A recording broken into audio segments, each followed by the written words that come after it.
महान cartoon TV. Hello दोस्तों, आज मैं आपको सुनाने जा रही हूँ पंचतंत्र की एक और नई कहानी जिसका नाम है मूर्ख घोड़ा। बहुत समय पहले किसी जंगल में शक्तिमान नाम का एक घोड़ा रहता था। शक्तिमान को घास खाना बहुत अच्छा लगता था। वह जहाँ पर रहता था वहाँ पर बहुत सारी हरी भरी घास थी। वह घास बहुत ही स्वादिष्ट और रसीली थी। शक्तिमान वह घास बहुत चाव से खाता था। शक्तिमान की जिंदगी आराम से बीत रही थी कि एक दिन जंगल में एक विशालकाय हाथी आ गया।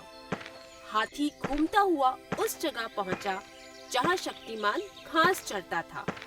हरी भरी घास देखकर हाथी बोला, अरे वाह, इतनी सारी घास!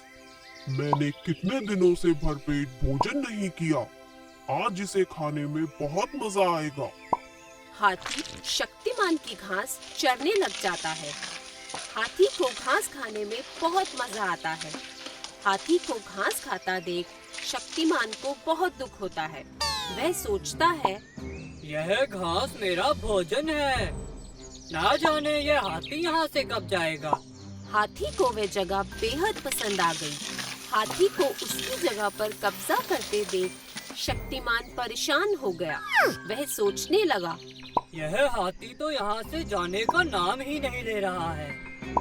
आखिर मैं ऐसा क्या करूँ कि ये यहाँ से चला जाए। शक्तिमान हाथी को भगाने की तरकीब सोचने लगता है।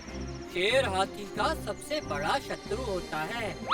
अगर मैं शेर की मदद लूँ तो हाथी को यहाँ से भगाया जा सकता है। शक्तिमान हाथी को भगाने के लिए शेर से मदद मांगने के बारे में सोचता है।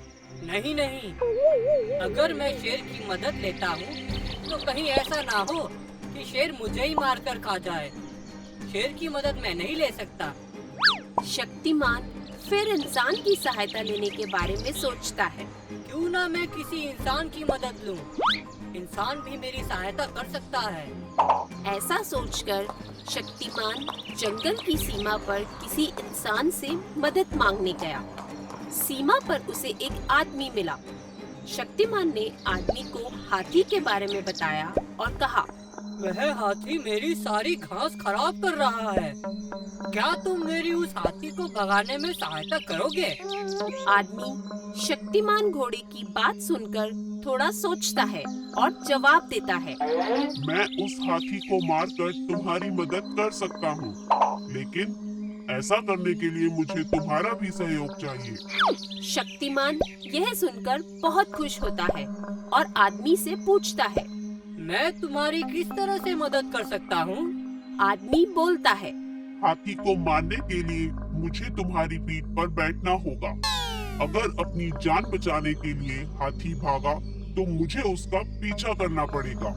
तब मुझे तुम्हारी जरूरत पड़ेगी। शक्तिमान आदमी की बात समझकर कहता है, ठीक है, अगर तुम हाथी को मार दोगे तो तुम जो कहोगे वो मैं करने के लिए तैयार हूँ। आदमी शक्तिमान की सवारी करने के लिए उसकी पीठ पर जीन बांधता है और मुंह में लगाम डाल देता है। फिर वह हाथ में भाला लिए शक्तिमान पर सवार हो जाता है। आदमी को शक्तिमान घोड़े की सवारी करने में बहुत मजा आता है। थोड़ी ही देर में वह हाथी के पास पहुंच जाते हैं। हाथी घोड़े के ऊपर आदमी को बैठा देख सोच में पड़ जाता है। इससे पहले हाथी कुछ कर पाता, आदमी भाला फेंकता है और वह हाथी को जाकर लगता है। हाथी गिर पड़ता है और कुछ ही देर में मर जाता है।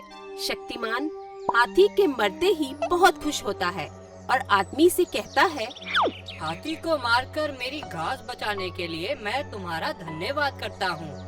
अब तुम नीचे उतर जाओ और यह जीन और लगाम उतारकर मुझे मुक्त कर दो। यह सुनते ही आदमी बहुत जोर जोर से हंसता है और कहता है, हा हा हा, क्या मैं तुम्हें मूर्ख दिखाई दे रहा हूँ जो जीन और लगाम उतार दूंगा? तुम आजाद होने की ख्वाहिश हमेशा के लिए छोड़ दो। अब से तुम मेरे गुलाम हो और सदैव मेरा काम करोगे। उस दिन से शक्तिमान घोड़ा आदमी की गुलामी करने लग जाता है और इंसान पर भरोसा करने का नतीजा उसे बहुत भारी पड़ता है।